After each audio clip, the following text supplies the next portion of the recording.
Love is a friendship that has caught fire. It is a quiet understanding, mutual confidence, sharing and forgiving.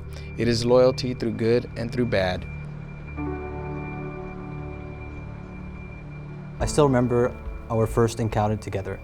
I was standing in the middle of a narrow hallway. I felt a pat on my shoulder, and as I turned around, I was astonished by a gorgeous smile.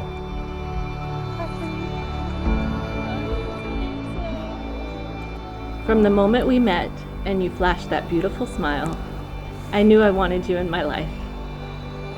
You're the smartest and most honorable person I know. You're considerate, kind, and full of goodness. Not to mention you're always the most handsome and stylish man in the room.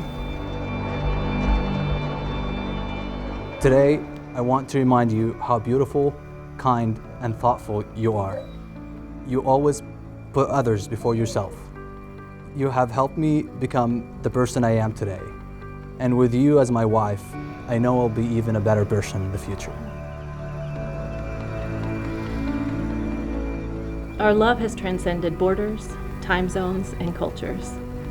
Our relationship and love has persevered because we found that extraordinary, make your heart flutter love worth fighting for.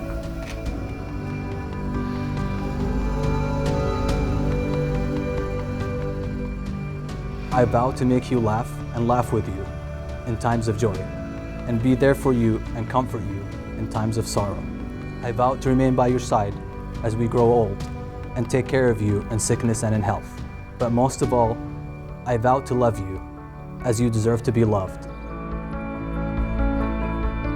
I promise to tell you and show you how much I love you every day, even on the most difficult days.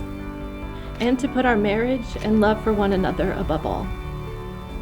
I adore you and respect you, and I will support your dreams and walk by your side always.